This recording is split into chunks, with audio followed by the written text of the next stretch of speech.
Bonjour à tous, aujourd'hui on va savoir c'est quoi les rayonnements ultraviolets. Tout d'abord il faut savoir qu'il y en a deux sources, une source naturelle et des sources artificielles. Les sources artificielles c'est comme les arcs à souder, les tubes fluo qui servent à se bronzer, les lampes haute pression, les diodes ultraviolets qui servent à stocker l'information et ceci en augmentant la finesse des gravures des circuits intégrés qu'on peut faire des DVD de stockage très élevés. Maintenant, l'ultraviolet qui est entré par le soleil, elle est entrée en pourcentage. C'est-à-dire qu'il y a un pourcentage d'ultraviolet qui est de 5%, une lumière visible qui est de 39% et le reste est de l'infrarouge. Bien évidemment, quand la longueur d'onde diminue, l'ultraviolet, représentant la longueur d'onde la plus minimale, il est plus énergétique. Donc du coup, l'ultraviolet, c'est le plus énergétique parmi toutes les ondes qui sont entrées. Maintenant, il faut savoir que ces 5% d'ultraviolet vont être influencés par l'atmosphère.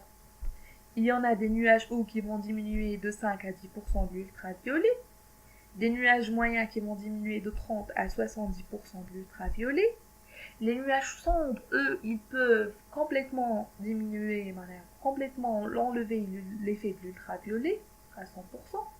Et les nuages épars, ils vont augmenter l'ultraviolet par la réflexion due au sol. Maintenant, l'ultraviolet entré, c'est deux types d'ultraviolet. C'est l'ultraviolet A et c'est l'ultraviolet B. On a un troisième type qui n'entre pas en terre, c'est l'ultraviolet C et c'est très dangereux pour la santé de l'être humain.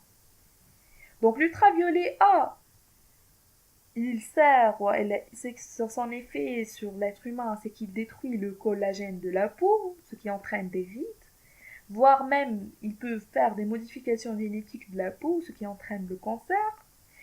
Et il faut savoir qu'on n'a pas de sensation de brûlure avec l'ultraviolet A, sauf surexposition, ou bien exposition vraiment importante.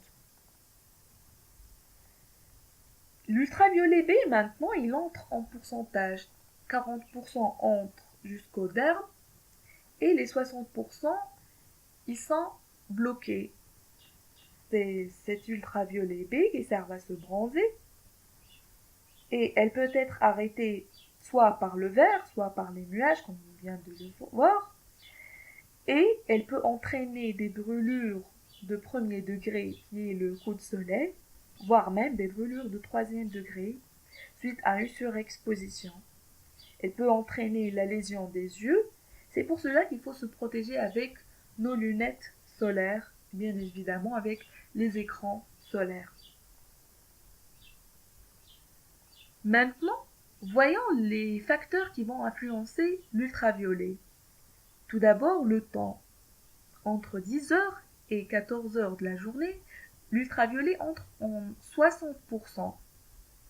Et entre 12 heures et 16 heures, le soleil il est au zénith et l'ultraviolet il est très dangereux dans cette heure-ci. La neige elle reflète 80% des ultraviolets. Le sable blanc il reflète 15% des ultraviolets. L'eau il reflète 40% des ultraviolets et l'ombre il réduit 50% des ultraviolets. C'est pour cela que dans l'eau, on peut faire un bronzage qui est plus visible, plus important que dans le sable ou bien dans l'ombre. Maintenant, l'altitude. L'altitude, c'est par rapport à, à l'altitude, tout simplement. Quand l'altitude augmente, quand on est en montagne, l'ultraviolet va augmenter. Pourquoi? Parce qu'on a perdu en atmosphère. Et on sait très bien que c'est l'atmosphère qui va diminuer l'ultraviolet. Maintenant, la latitude. La latitude, c'est le soleil par rapport à la Terre.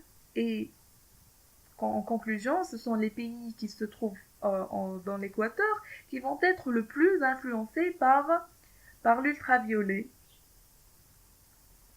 Maintenant, voyons les effets de l'ultraviolet.